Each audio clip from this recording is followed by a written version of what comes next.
Recibimos con gran gusto esta mañana al señor senador Carlos Moreira de Alianza Nacional, Partido Nacional. Buen día, senador. ¿Cómo anda? Buen día. Estuvo ayer en la reunión esta sobre la marihuana, estos, no sé si decir los emisarios brasileños, sí, legisladores de Brasil que vinieron a dar su punto de vista. Un médico especialista, sí. Un procurador. ¿Qué le quedó de la reunión? Un legislador que fue además ministro de Salud Pública del Estado de Río Grande. Ajá. Y que fue el impulsor de una ley que en este momento sanciona todas las formas de comercialización de, no solo de marihuana, de diversos estupefacientes, incluso criminaliza el consumo. Ajá. En algún momento se mencionó que podría llegar a ser como un grupo de presión del gobierno brasileño para tratar de frenar. Nada de eso. Vinieron a título personal, lo aclararon muy bien. No vinieron como representantes del gobierno de Brasil, pues además son del gobierno de Río Grande. Claro, exacto. Vinieron a dar su opinión, gente que ha estado muy activa en este tema, y nos dieron información, a mi juicio, muy valiosa de todo el mundo, no solo de Brasil. En Brasil es un gravísimo problema el consumo de drogas. La marihuana, ellos traían cifras, el 8% de la población consume marihuana. Estamos hablando de 200 millones de habitantes. Claro. Pero además hay un altísimo consumo de crack, que es una sustancia que tiene efectos mucho más potentes y mucho más nocivos que la marihuana. Y allí, por ejemplo, se planteó esa idea muchas veces referida a que la marihuana es la puerta de entrada a otras drogas. Sí, exactamente. Eso fue lo que ellos afirmaron ayer, que la marihuana es la puerta de entrada, porque los efectos son mucho más leves que otras drogas más pesadas. Llámese cocaína, crack, pasta base, todo lo que... Pero ese es un tema que se ha discutido. Sí. He escuchado no hay dos bibliotecas, hay 40. He escuchado opiniones distintas y por ejemplo, la cátedra de toxicología de la UDELAR dijeron que generalmente hay mucho policonsumo, es decir, de gente que consume pasta base y además marihuana, como forma de, por ejemplo, después de, yo nunca he probado, pero después de la euforia que provoca la pasta base, que es un shock, le dan marihuana para bajar el efecto. Después de ir a la carta van al buffet. Seguro, sí. Bueno, ahora, en fin. ¿qué se debe esperar entonces de esta iniciativa del gobierno? ¿Hay allí como un empeño en que se legisle antes de que finalice? Yo, por supuesto, tengo una opinión contraria, sí, claro. Porque además el motivo que se adujo inicialmente, usted recordará, en aquella serie de proyectos para la vida y la convivencia, fue razones de seguridad, vinculada con el avance del narcotráfico, que esta era una forma de combatir el narcotráfico. Yo creo que en absoluto lo es. Primero porque excluye a los menores de 18 años. Y todas las cátedras que vinieron nos hablaron de que la edad promedio de inicio de la adicción son los 15, los 14, los 15. Entonces hay una franja etaria donde hay miles de jóvenes que son los más afectados por el consumo de drogas, llámese marihuana o pasta base o lo que fuere, que no son alcanzados por esta norma. Entonces acá es de 18 para arriba que se va a poder acceder vía farmacias, clubes de membresía o autocultivo, acceder a la marihuana. Lo del autocultivo que fue sugerido por legisladores de su propio partido, ¿lo defiende usted? No, yo no. Tampoco, no, estoy en contra, porque hay un elemento esencial que es la percepción de riesgo. Yo creo que legitimar esto disminuye la percepción de riesgo del consumo de las drogas. Y lo que es bien claro, creo que coincidimos todos los legisladores, que cualquier tipo de adicción es mala. Lo es el alcohol, lo es el tabaco, lo es cualquier tipo de drogas.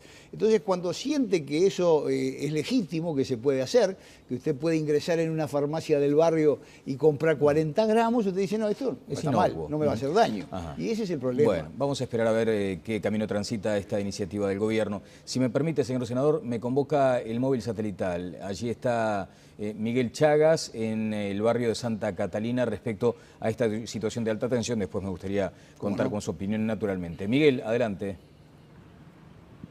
Muchas gracias, Daniel. Muy buenos días, gusto de saludarte. Mañana ventosa aquí en la capital del país, como tú bien decías. Estamos en realidad en las inmediaciones del barrio Santa Catalina porque hemos decidido salir desde aquí, desde unos 700 metros, se podría decir, de la entrada al barrio, donde se ha instalado provisoriamente esta terminal de ómnibus. Desde aquí están partiendo los ómnibus y aquí llega al destino los ómnibus de la empresa CUPSA, que cumplen con el servicio habitualmente. Hemos advertido de que los vecinos tienen que caminar en algunos casos hasta 2 kilómetros para poder tomar el ómnibus. Yo me voy a correr para que ustedes puedan ver el trayecto que realizan los vecinos. Por ejemplo, en este momento ustedes lo lo están viendo, tienen que caminar cerca de 500 metros en algunos casos para poder acceder aquí a tomar el ómnibus de transporte colectivo. También es importante decir a esta hora de la mañana que el barrio continúa cortado porque aquí a 500 metros sobre esta calle es donde se realizó durante casi toda la jornada el piquete fundamental y todavía está cortado el tránsito, por lo que los vecinos aseguran que ni bomberos ni policías todavía pueden ingresar al barrio. Bueno, estamos observando y además le agradecemos a Miguel por la detallada crónica breve, inicial, pero que nos deja seguramente pendientes de su próxima intervención. Vamos a escuchar al presidente de la República en los próximos minutos a propósito de lo que él entiende como un pasarse de la raya de la policía. Aquí está lo que decía el presidente hace algunos minutos. ¿Preocupado con la situación de Santa Catalina? Sí, obvio. ¿Qué mensaje hay que darle a los vecinos? Ahora dice que prendieron fuego por todo lo que está pasando. Yo creo que ya lo tienen esclarecido y lamentablemente no se puede reparar la vida que se perdió. ¿Se está reprimiendo más? Siempre han pasado cosas así. ¿Es un accidente? Es un pasarse de la raya. ¿Vio que la Larrañaga pide una policía militarizada o Sí, parte de la claro, policía? claro, piden. Se creen que se arregla a tiros. Se creen que se arregla a tiros. Ahí fue el palo para el gallinero de Larrañaga, senador Moreira. Porque, bueno, allí se está señalando, ¿no? La mano dura, el que como alguna vez estrategia. anduvo a los tiros fue el presidente en su pasado, ¿no? Ahora está redimido de eso. Sí, lo ha reconocido. De modo que a nosotros no nos pueden acusar de eso porque nunca estuvimos del lado de los tiros. Pero ahora en estas circunstancias... Estamos del lado de la ley. De la ley. Del lado de la ley. Mano dura y Mano represión. Lo dijo aquí el senador Jorge Larrañaga. Mano dura, prevención, disuasión, represión. Mano dura pero justa, ¿no? Sí, Mano dura sí. dentro de la ley. Ajá. Entonces, lo que nosotros proponemos es una policía militarizada, Sí. es decir, que tenga una suerte de doble dependencia, Ministerio del Interior, Ministerio de Defensa. ¿Y no es regresivo para lo de asegurar- policía militarizada? No, no es regresivo. No, no es regresivo. En muchos países del mundo existe. La Guardia Civil en España, los carabineros en Chile, en Brasil hay policía militarizada, todo ese tema de la favela tan conocido. Vinieron acá todos estos brasileños a leccionar, digamos, al Ministerio del Interior, a dar...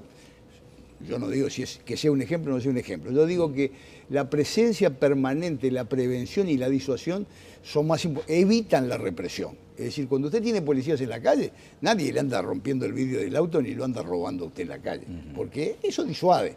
Entonces, yo creo que es lo que está faltando. Está faltando Ahora, prevención en la calle. La acción de policías militarizadas muchas veces tiene esas repercusiones, ¿no? No te piden la cédula con una sonrisa cuando entran a la favela allá en Brasil, ¿no? Ellos No, bueno, van al pero choque, ahí, ¿no? ahí también mandan los narcotraficantes. Es un mundo diferente. Pero en el medio puede quedar cualquier Nosotros, persona, ¿no? lamentablemente, nos hemos corrido un poco hacia esos ejemplos, no porque yo lo diga, sino porque lo ha dicho, por ejemplo, el inspector Guarteche, director nacional de policía, que ha hablado de la feudalización de algunos barrios. Usted recuerda aquellos operativos de saturación, que tienen un defecto, que no son permanentes. Pues la presencia tiene que ser permanente, no es entrar y salir, es permanecer. Algunos se preguntará, ¿pero no están pensando en las racias, por ejemplo? No. Es presencia policial permanente. Bien. Que eso previene y disuade. Carlos, dígame, y cuando uno habla de mano dura, bueno, usted ha establecido la secuencia, ¿no? Por último, la represión, antes la persuasión, la prevención también. Pero digo, ¿no hay como una tentación posible para aquel funcionario policial que ahora tiene el mandato superior de ir duro? Y ahí el gatillo porque ahí fácil, hay que por ejemplo. asegurar la verticalidad del mando. Sí. Es decir, que hay que tener una policía disciplinada, con un mando que funcione verticalmente. La policía no puede funcionar en asamblea. Y hay que sostener y dar apoyo, pero por supuesto que instruir convenientemente al personal. Nosotros acá tenemos un código de procedimiento policial que detalla minuciosamente cómo debe actuar un policía. Pero claro, hay que instruirlos, hay que entrenarlos, el entrenamiento tiene que ser permanente, tiene que ser un cuerpo bien profesional, que quizás sea lo que esté fallando en alguna medida acá. Algunos condicionamientos casi atávicos del Frente Amplio van en el sentido de decir que no se animan muchas veces a a la represión. Me gustaría saber su opinión sobre eso y sobre, por ejemplo, lo que ha mencionado.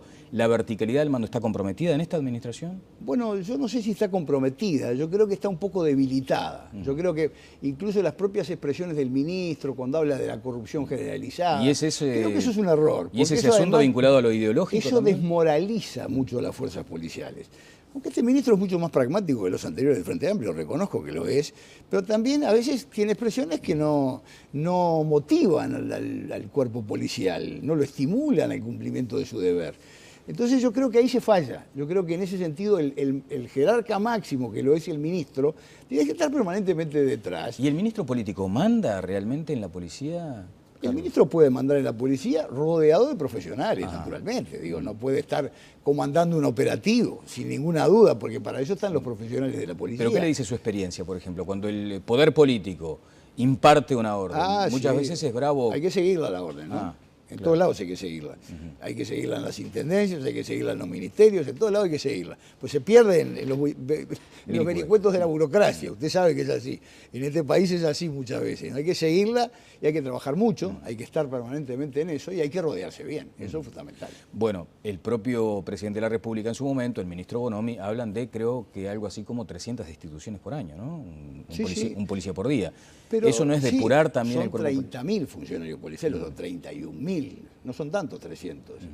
Corrupción hay en todas las esferas del Estado, en lo público y también en lo privado. Pero no hay allí una clave para entender, digamos... El policía está en un lugar muy difícil, muchas veces tentado, fíjese, un guardia cárceles, que está, las cárceles del Uruguay, usted sabe cuál es la situación, le están ofreciendo cosas permanentemente, gente a veces de poca instrucción, de pocos recursos económicos y muchas veces se siente tentado y se pierde en esa tentación y es desleal hasta con sus propios compañeros. Porque son tareas de las más difíciles de todas, ¿no? De las más difíciles. Y expuesto a tentaciones con gente a veces de baja capacidad intelectual y de bajos recursos económicos. Entonces lo que hay que hacer es moralizar esa fuerza, instruirla bien, cuando usted introduce e ingresa gente, cada vez ser más estricto, requerir más cosas. Ahora las retribuciones son mejores, la policía gana mucho mejor que antes, no son tan malas las retribuciones. Es una tarea difícil, claro, muy sacrificada. Bueno, usted está convencido de que Jorge Larrañaga será el próximo presidente de la República. Absolutamente. Allí ocupará un cargo, seguramente. ¿Dónde se ve? No, yo me veo intendente de Colonia. Usted se va para allá nomás, sí, ¿no? Señor, sí, señor. Pero cuando el guapo, como le dicen todos, le dice, no, pero Carlos, yo te necesito acá de ministro de Transporte o de ministro del Interior. No, yo quiero ser intendente de Colonia. ¿Usted está dispuesto a eso? Quiero ir por tercera vez, pues ya estoy en una etapa de mi vida que quiero devolverle a mi departamento todo lo que me ha dado. Bueno, en todo caso, le va a sugerir a su colega, que va a ser el ministro político del gabinete de Larrañaga, si gana. Puedo dar una mano, igual. Por dar una mano, le va a decir, bueno, a estos de Santa Catalina, cuando quemen las cubiertas, vos me los barrés, porque hay que garantizar la libre circulación. No es barrer, se puede hacer, incluso se puede disuadir y se puede convencer. Hay que tener presencia permanente, tampoco por quemar cubiertas se te le va a pegar un tiro a alguien, sin duda. Todo tiene que estar relacionado con la gravedad de los hechos que te está enfrentando. Bien, pero usted no entiende que haya una tentación del policía de decir, bueno, a mí me dijeron mano dura y yo aplico el gatillo. No, yo no creo que eso sea así. Son estos hechos muy trágicos, desafortunados, son hechos aislados. Se han dado, bueno, se dio en el Concar hace 10 días y ahora se dio este nuevo hecho en Santa Catalina, que son hechos muy desgraciados. Claro. Pero que no son la generalidad. Senador, y hablando de tentaciones, el sistema político a veces no se ve tentado, en este caso la oposición, de tomar este asunto como tema político de campaña. No, para nada. Nosotros lo tenemos ahora al ministro Bonomi en una instancia de interpelación la semana que viene para hablar de temas generales. Quizás surja esto todavía, bueno, tiene que haber un pronunciamiento judicial, como lo tiene que haber también con el caso del Concar, ahora está actuando la justicia. Claro, pero esta cuestión de convocar a marchas y eso no lo transforma muchas veces en una situación Es muy malo, porque aparte Santa Catalina está viviendo el tema de la regasificadora, que también ha generado ahí una reacción muy negativa, en un barrio donde la mayoría de los votantes deben ser frente amplistas. Sin embargo, usted ve la reacción que han tenido contra el gobierno, una reacción muy dura, por lo de la regasificadora primero, que lo consideran un atentado al medio ambiente, y por este hecho desgraciado de ayer. Está bien, Carlos. Bueno, vamos a ir ahora al otro escenario, ¿no? Digamos, Larrañaga presidente, usted camino a la intendencia y le dice Larrañaga, bueno, pero dame una mano con esto de Pluna, ¿qué decisión tomo cuando asuma? No vas a ser Pero ministro de que- Transporte, pero dame una mano. A ver, vos que estudiaste tantos años el tema de Pluna, que lo tenés bien clarito, ¿qué hay Vamos que a ver qué hacer? pasa hoy, ¿no? Bueno, hoy, ¿qué olfatea? Y no sé, sinceramente no sé. Hoy hay un informe in voce Sí. en el recurso de inconstitucionalidad. Yo vi un informe muy sólido de Gonzalo Aguirre, que hizo un informe en esa acción de inconstitucionalidad. A mi juicio la ley es absolutamente inconstitucional. Ya lo ha dicho, sí. Ya lo dijimos en el Parlamento, además de inconveniente y que ha traído perjuicios de toda índole. Porque todo lo que se aducía cuando se aprobó la ley, que se iba a mantener los puestos de trabajo, no hay nadie trabajando, y no sé cuándo comenzará esa cooperativa. La conectividad se recuperó sola sin Pluna, la conectividad. Hoy hay más vuelos que antes. Y además conservar los bienes. Vaya si ha costado conservar esos aviones. Primero eran 13, ahora son 7. Estos 7 cuestan $420.000 por mes, tirados en el aeropuerto de Carrasco hace 18 meses, desde que cerró Pluna. ¿Cuánto ha costado esto? En la rendición de cuentas había $50 millones que se gastaron por el tema Pluna desde el cierre, hasta enero de este año. Quiero saber cuánto se ha gastado en este año. Entonces Ahora, yo digo, sí, tomó contacto esa salida fue una salida pésima, absolutamente pésima. Y si todavía la Corte llega a declarar inconstitucional, eso dependerá de la Corte, la ley, nos retrotraemos al principio. Los aviones vuelven a la masa, el Estado por supuesto que le va a tener que pagar los 100 y pico de millones que le debe al Scotiabank, que no tiene nada que... Fue por la compra de los aviones, pero se lo va a tener que pagar de cualquier manera, Carlos, ¿ha tomado contacto usted con las argumentaciones que presentará hoy el Ministerio de Economía? Por lo menos ha trascendido alguna cosa. Miré eso, que lo hicieron para apurar, Sí. para primero conservar los aviones. Sí. ¿Cuánto costó? Yo le digo que eso costó más de $10 millones. O sea que la ley, por ejemplo, si se mantiene, si se pierde o se declara inconstitucional, no compromete aún más el patrimonio.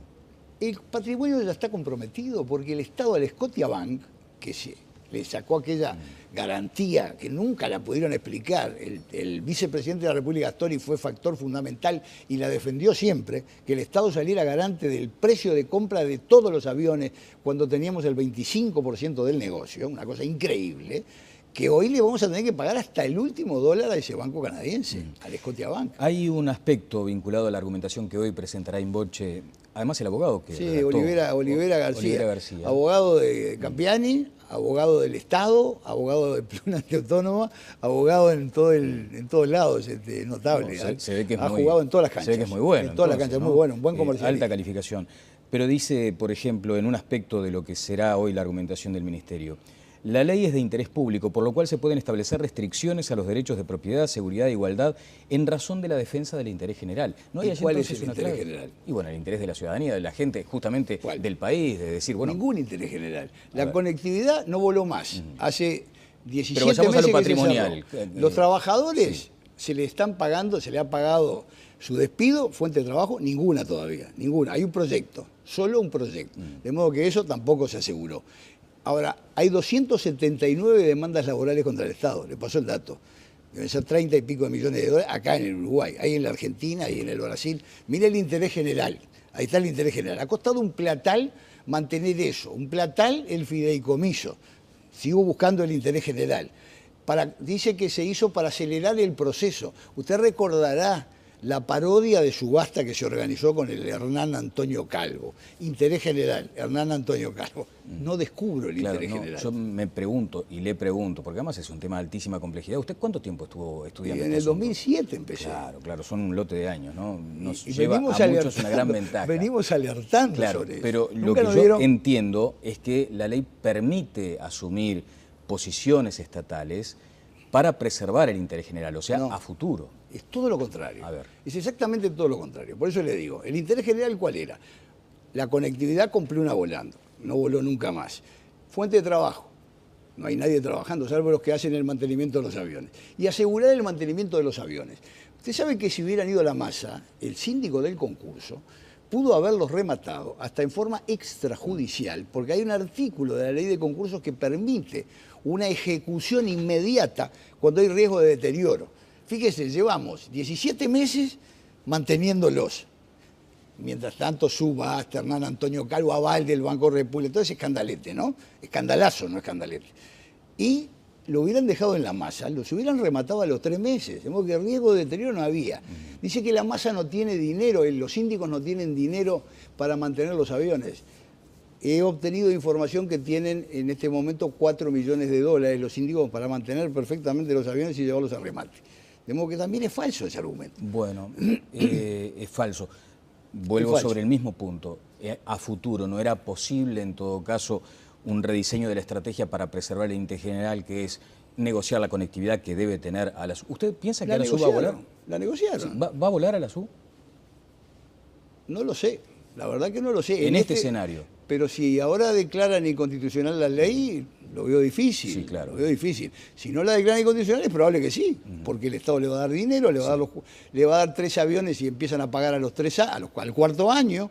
Entonces así está facilitado. Bueno, usted no tiene una percepción, digamos. No me animo a decir que sí o que no. Además es muy difícil hablar de este tema porque están en juego trabajadores, de modo que yo no quiero tampoco. Bueno, pero entonces volvamos al principio, ¿no? Volvamos al principio. Yo nunca hubiera elegido ese camino, sin ninguna duda. Ajá. Pero además se hizo en fraude de los acreedores, porque el Estado sustrajo esos bienes de la acción de los acreedores. Hubieran ido a la masa y se cobraban cientos de acreedores que han quedado ahí con la ñata contra el vidrio, si hubieran cobrado una parte de sus créditos, por lo menos. Ahí se va a deducir interés general como para replantear esa deuda, ¿no? Pero reestructurar esa deuda. Nunca se pudo hacer, esa asociación con gente insolvente como se hizo ahí, y lo que nunca se debió hacer es la tolerancia y la indulgencia permanente de permitir todo lo que se permitió. Claro, eso forma parte del pasado. Pero forma parte de lo mismo. Claro, pero las consecuencias son de aquel pasado, ¿no? Bueno, nos queda un minuto para que usted me diga qué le va a decir a Larrañaga si es presidente respecto a Pluna, cómo se resuelve esto. Bueno, pero yo no sé con qué se va a encontrar Larrañaga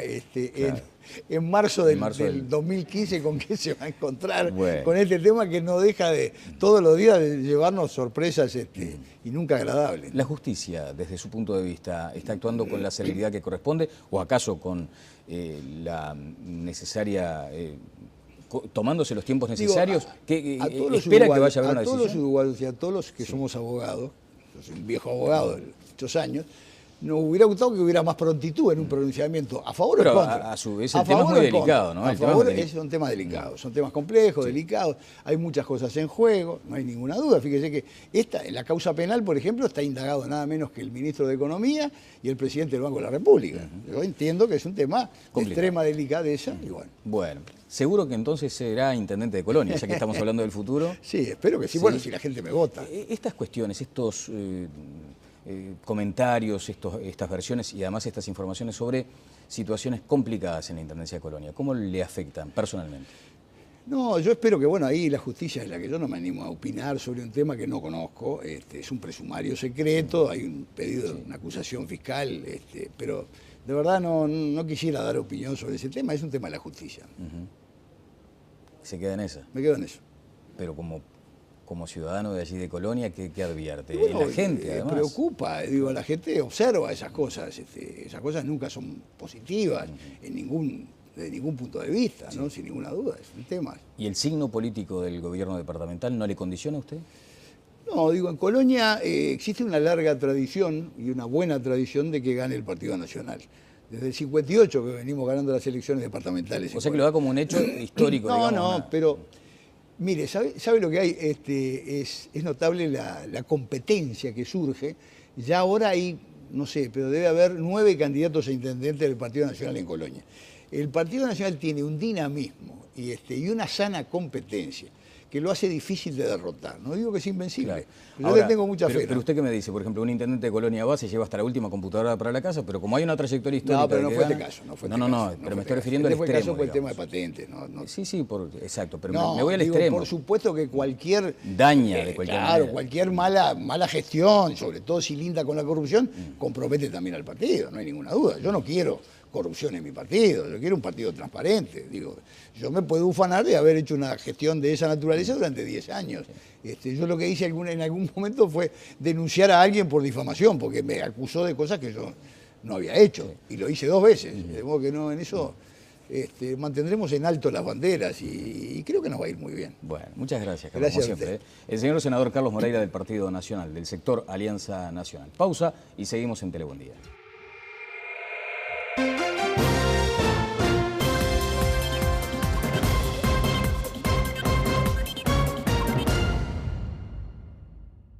Se mencionó que podría llegar a ser como un grupo de presión del gobierno brasileño para tratar de frenar. Nada de eso. Vinieron a título personal, lo aclararon muy bien. No vinieron como representantes del gobierno de Brasil, pues además son del gobierno de Río Grande. Claro, exacto.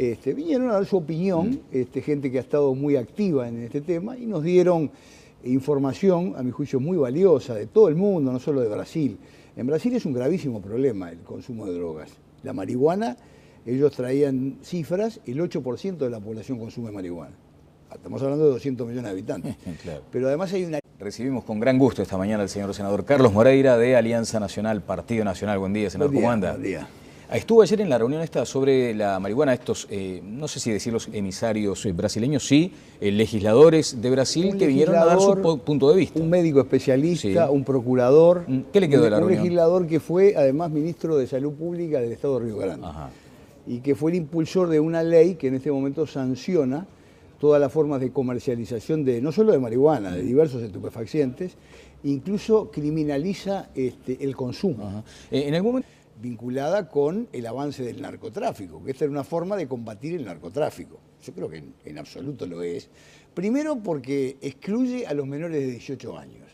Y todas las cátedras que vinieron nos hablaron de que la edad promedio de inicio de la adicción son los 15, los 14, los 15. Entonces hay una franja etaria donde hay miles de jóvenes que son los más afectados por el consumo de drogas, llámese marihuana o pasta base o lo que fuere, que no son alcanzados por esta norma. Entonces acá es de 18 para arriba que se va a poder acceder. Realmente hay mucho policonsumo, es decir, de gente que consume pasta base y además marihuana. Como forma de, por ejemplo, después de, yo nunca he probado, pero después de la euforia que provoca la pasta base, que es un shock, le dan marihuana para bajar el efecto. Después de ir a la carta van al buffet. Seguro, sí. Bueno, ahora, Pero, en fin. ¿qué se debe esperar entonces de esta iniciativa del gobierno? ¿Hay allí como un empeño en que se legisle antes de que finalice? Yo, por supuesto, tengo una opinión contraria, sí, claro. Porque además el motivo que se adujo inicialmente, usted recordará, en aquella serie de proyectos para la vida y la convivencia, fue razones de seguridad. Altísimo consumo de crack, que es una sustancia que tiene efectos mucho más potentes y mucho más nocivos que la marihuana. Y allí, por ejemplo, se planteó esa idea muchas veces referida a que la marihuana es la puerta de entrada a otras drogas. Sí, exactamente. Eso fue lo que ellos afirmaron ayer, que la marihuana es la puerta de entrada, porque los efectos son mucho más leves que otras drogas más pesadas. Llámese cocaína, crack, pasta base, todo lo que...